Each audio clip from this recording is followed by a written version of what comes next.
Welcome to 5 Good Minutes. You're listening to today's inspirational message on the fruit of the Spirit with Kurt Bjorklund.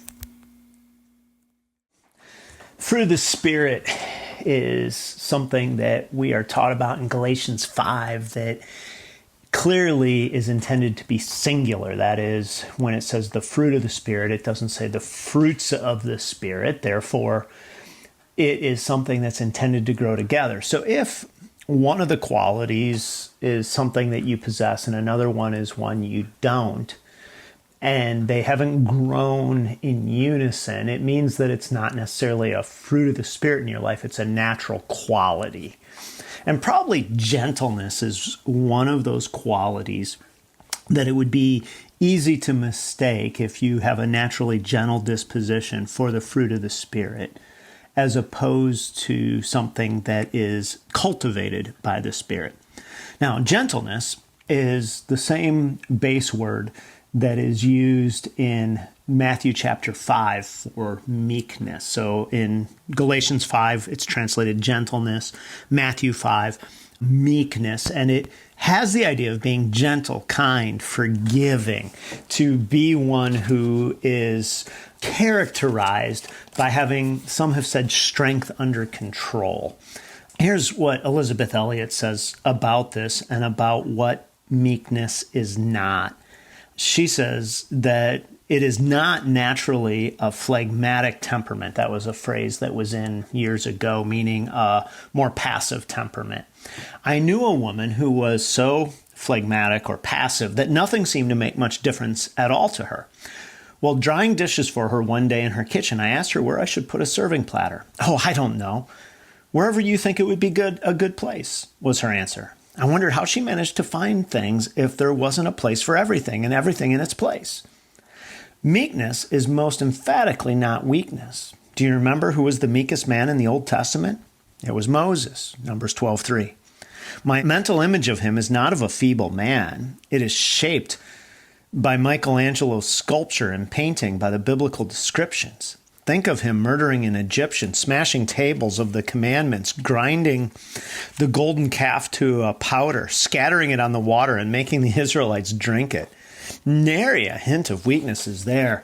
Nor David, who wrote, "The meek will guide in judgment," nor Isaiah, who wrote, "The meek shall not increase their joy in the Lord," or the meek also shall increase their joy in the Lord. That's Isaiah 29:19.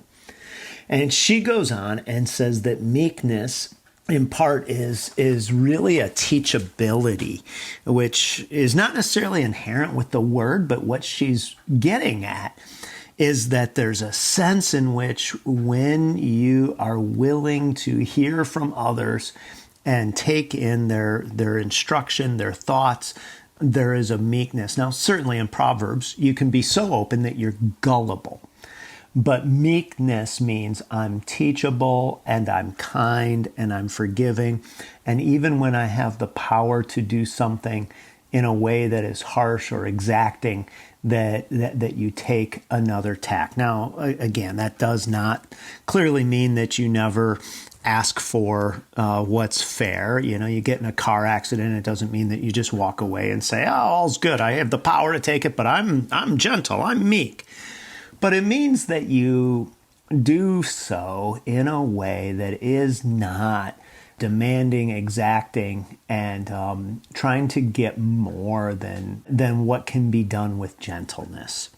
The day that I'm recording this, the night before, I had a little incident in a Home Depot parking lot where I backed up and another guy was backing up, and we tapped bumpers. And the guy got out and he was gentle and kind about it. I hope I was gentle and kind about it.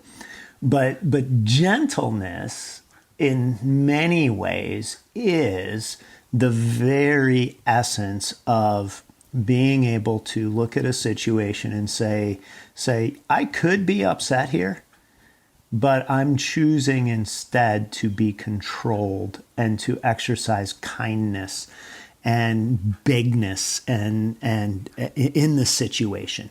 And this ultimately comes from understanding that this is exactly God's demeanor toward us. In Matthew 5 says that these are the people who will inherit the earth, the people who have been so moved by the kindness and gentleness of God toward us in Jesus Christ, that is how we live in relationship to others in this world. So today, are you living with gentleness as one of the fruit of the Spirit? Thanks for joining us here today. There's a lot of great content to explore on Orchard Hill Plus and on the Orchard Hill main feed from the weekend. Have a great day.